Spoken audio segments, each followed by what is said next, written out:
Y comenzamos con las repercusiones y las reflexiones que ha generado el veredicto en el caso SQM el día de ayer, en el que se absuelve a los 8 imputados en este caso. Estamos aquí con Miguel Ángel Araya para conocer más detalles de todas las reacciones que ha habido en el ámbito judicial, también en el Ministerio Público. ¿Cómo estás, Miguel Ángel? Muy buenas tardes, Matilde, un gusto en saludarte a ti y a quienes nos ven a esta hora. Tú lo has dicho, el día de ayer era una jornada de reacciones. Hoy, más bien, es una jornada de reflexiones las que se han empezado a desarrollar en torno a lo que fue el veredicto del día de ayer en el caso SQM, el capítulo final, podríamos decir, de esta trama que se desarrolló en nuestro país por más de 10 años, estos grandes casos de financiamiento irregular de la política chilena. Y ayer conocimos este veredicto absolutorio, total absolución para los 8 acusados que llegaron hasta este juicio oral que se desarrolló por cerca de casi 3 años, 2 años y 8 meses si somos más específicos, y una preparación de juicio oral que se extendió también por cerca más de un año. O sea, plazos realmente extensos los que se vivieron en este caso, y que ha preocupado tanto a autoridades, ha preocupado a los expertos, abogados de la plaza también, que les llama la atención no solo el resultado de la absolución, sino también los fundamentos que dan las magistradas para entregar este veredicto absolutorio entonces a los 8 acusados, con protagonistas como lo son el candidato presidencial Marco Enrique Sominami, también el ex senador y presidente de la UDI Pablo Longueira y Patricio Contese, quien era el ex gerente general finalmente de esta empresa minera SQM. Una decisión judicial que no ha estado exenta de polémicas, que no ha estado exenta de análisis, sobre todo porque muchos dicen, bueno, este será un síntoma de que la reforma procesal penal no fue suficiente para lo que se quería hacer. Por ejemplo, uno de los principales lineamientos de esta reforma procesal era tener una justicia a tiempo, una justicia que llegara en el momento oportuno. Pero si uno lo analiza, por lo menos en este caso, los hechos ocurridos fueron entre el año 2014, 2015, cuando estalla el caso Penta, Sokimich y otros, y hoy día estamos al 2025, han pasado más de 10 años. O sea, ¿podríamos hablar de una justicia oportuna a pesar de que sea un veredicto absolutorio? Podríamos hablar de una justicia oportuna, algo que en varios discursos ha destacado el propio presidente de la Corte Suprema, Ricardo Blanco Herrera. Una frase muy de su administración es: una justicia que no es oportuna no se le puede llamar justicia. Bueno, entonces, ¿de qué estaríamos hablando en este caso? Los análisis comenzaron precisamente desde la Corte Suprema, hoy día, porque ya lo decíamos, ayer fue de reacciones, hoy día de reflexiones, y esto es literal, porque hoy día comenzaron precisamente la jornada de reflexión al interior del máximo tribunal del país. Esto se hace año a año, precisamente cuando ya está terminando el año, y esto se divide en 2 días, hoy y mañana. Se analizan los diversos temas que se tocan desde el Poder Judicial, cuáles son los errores, cuáles son las mejorías, las falencias que se pueden observar e identificar. Ellos tienen charlas con expertos. Bueno, pero el día de hoy le preguntábamos a la ministra vocera de la Corte Suprema, María Soledad Melo, si es parte del análisis que se realizará en esta jornada de reflexión este caso Sokimich. No tan solo el detalle, sino más bien verlo desde una mirada general.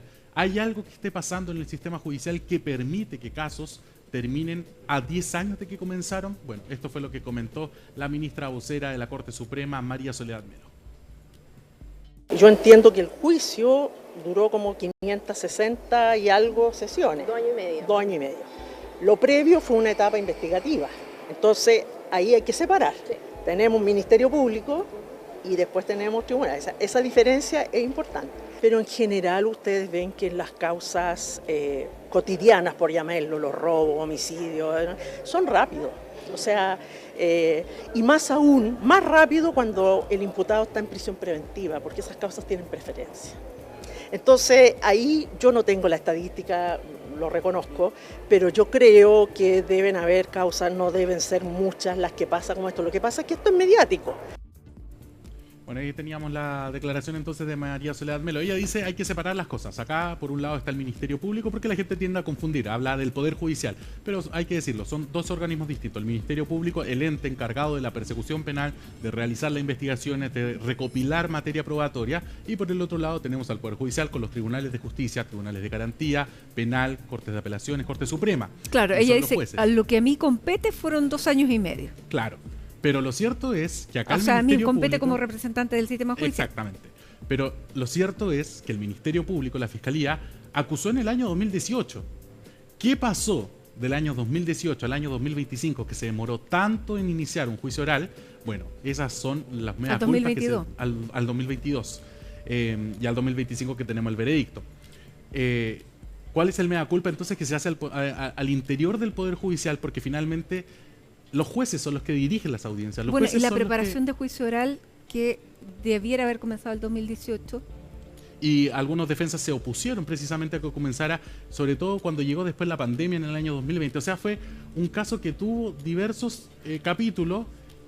Algunos dicen las defensas son los que dilataron el avance de la causa, otros dicen el Ministerio Público con diversas solicitudes todavía de diligencias que se seguían realizando. Hoy día escuchaba en una entrevista que uno de los abogados defensores decía que, por ejemplo, hubo una incautación de computadores, pero 8 meses después le estaban pidiendo los cargadores de aquellos computadores. Eso quiere decir que, claro, eran diligencias que parecían ser presurosas, inminentes, pero que al paso del tiempo no se metieron nadie a revisar esos computadores, probablemente pues se habían pasado 8 meses y después recién piden los cargadores. Bueno, son detalles, pero... Ahora, por lo menos lo incautaron, para que no fueran cambiadas las cosas que había antes. Exactamente.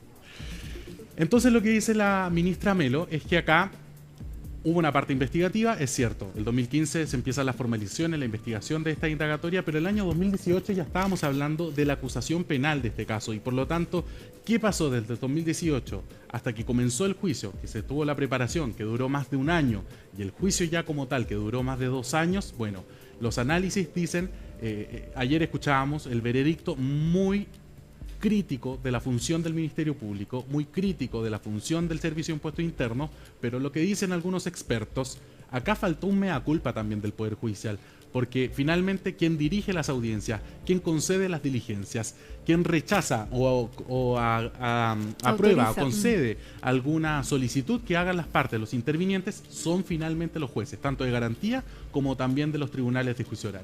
Un análisis así hizo el abogado experto que también participó activamente de la reforma procesal penal, Cristian Riego, y otros analistas. Lo pasamos a revisar. A mí me parece que el gran problema aquí ha estado en la etapa judicial, ¿cierto? La preparación del juicio oral, la audiencia de preparación del juicio oral duró 1 año y medio, lo cual es extraordinario y no tiene ningún sentido, digamos. Y el juicio oral ya terminó siendo un desastre, digamos. 3 años de juicio oral, un fallo que se va a demorar todavía 1 año más. Lo que manifestaron las juezas en el día de ayer da cuenta de un muy mal funcionamiento del juicio, de una mala conducción, de una falta de gestión y de una especie de, por una parte, preocupación por el plazo razonable en el discurso, pero en la práctica, ninguna. Porque conducen un juicio por 3 años y luego dictan un fallo en 1 año más.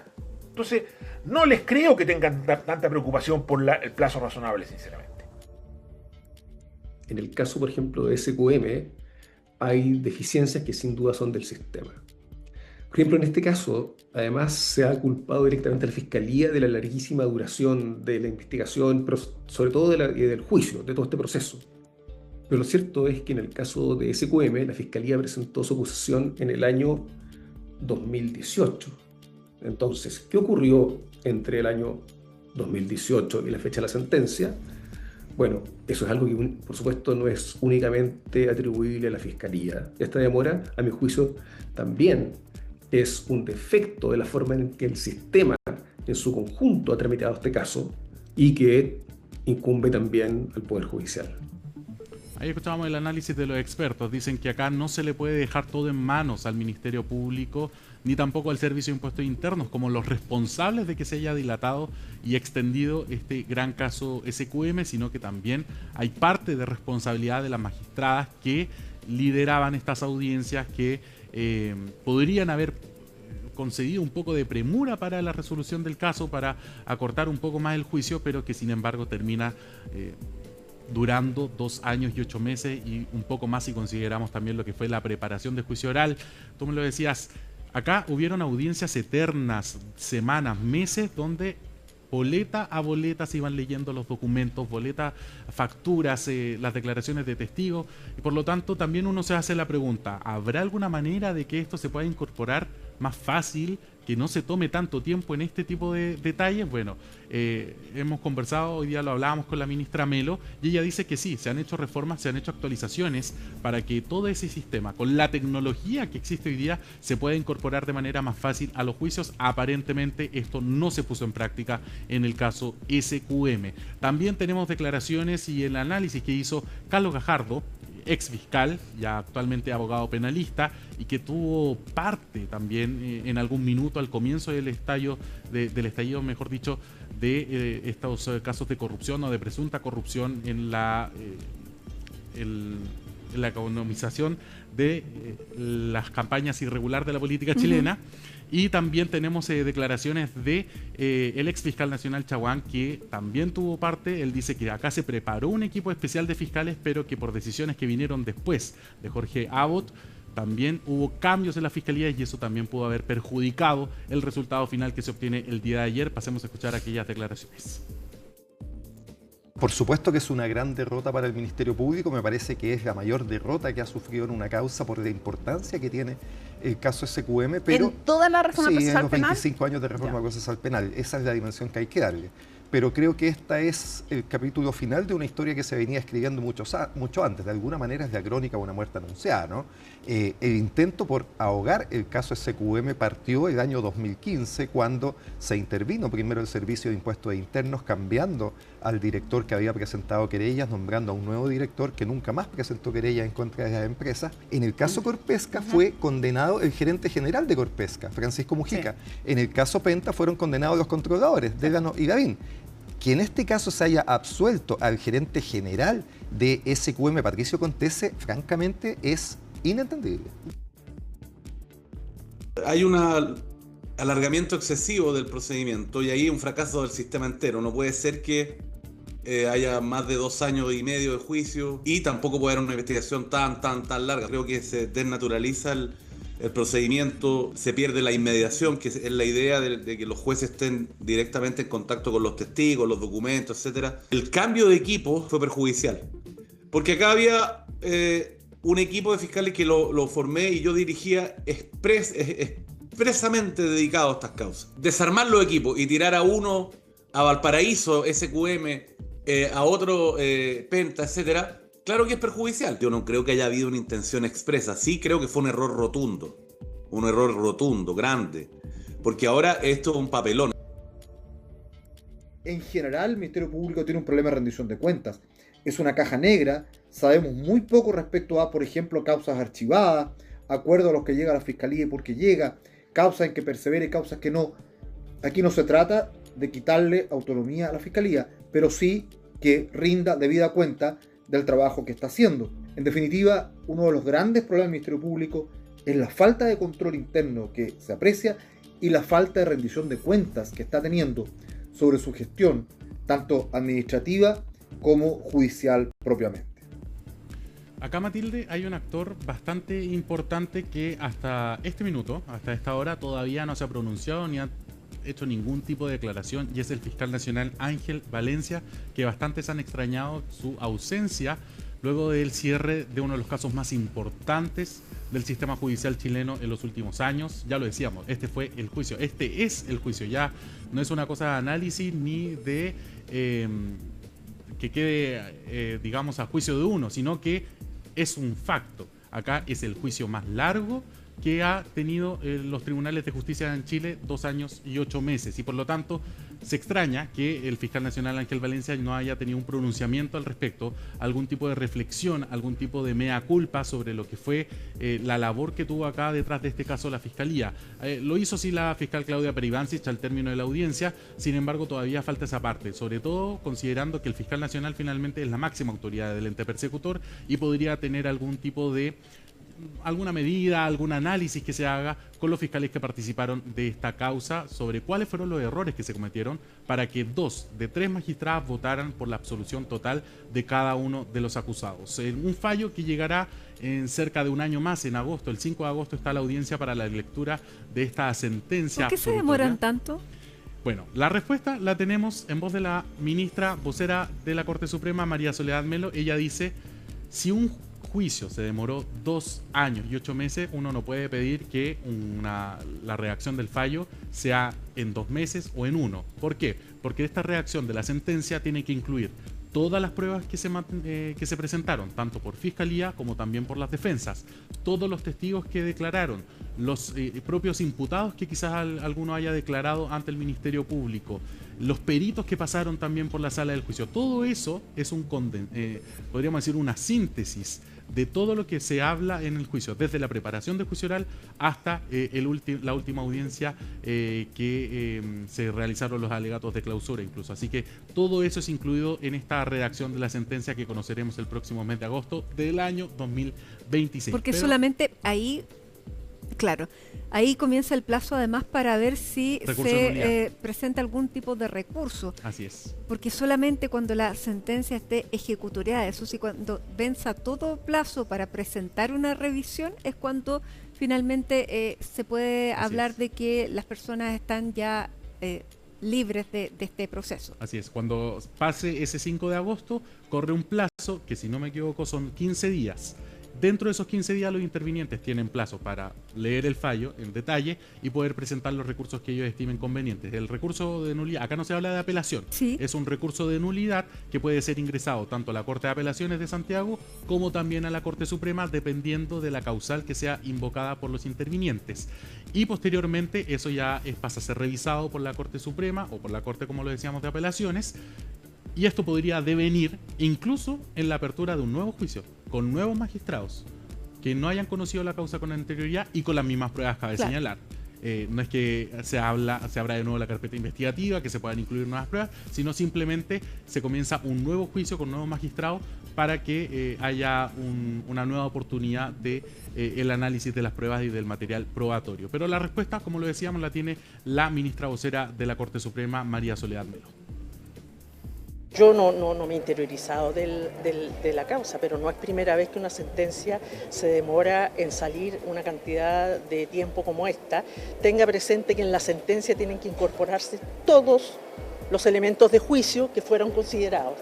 Y si en 2 años y medio estuvieron testigos, peritos, documentos, etcétera, imagínese la jueza que va a tener que redactar eso, pero tiene que razonar, tiene que fundamentar, tiene que indicar cuáles son su apreciación de por qué va a absolver, de por qué la otra jueza que tendrá que poner porque entiendo, de acuerdo al veredicto hay un voto en contra, también tendrá que fundarlo. Entonces hay una serie de elementos que nos llevan a que no es llegar, porque aquí no es actuar con inteligencia artificial. Bueno, claro, no es actuar con inteligencia artificial. No y vamos a hablar de eso después, pero claro, están usando el tiempo máximo de plazo que tienen para redactar un fallo. Exactamente, son cerca de 8 meses, 10 meses, si no me falla el cálculo que tiene entonces la magistrada para redactar el fallo. No es copiar y pegar, no es agarrar sino que es darle un sentido a todo. No es que Juanito Pérez dijo esto en el juicio, sino que es darle un sentido, como las magistradas que votaron con el voto a favor de la absolución tienen que justificar su voto en base a los antecedentes que fueron presentados en el juicio, como también la magistrada que votó por condenar también tiene que hacer la explicación de ese voto disidente. Y será interesante también conocer en este fallo, sigo siendo insistente en este punto, si es condenado en costa del Ministerio Público, porque si hablamos de una derrota en este veredicto absolutorio, ciertamente sería una derrota aún más importante si es condenado en costas del Ministerio Público, porque hablamos de un juicio que ha costado millones y millones de pesos. Que podría seguir costando. Así es. Bien. Muchísimas gracias, Miguel Ángel. Seguimos súper atentos porque seguramente vamos a seguir hablando de las repercusiones de este caso. Pero claro, hasta que no conozcamos efectivamente el fallo no se pueden presentar ningún tipo de requerimiento. Muchísimas gracias.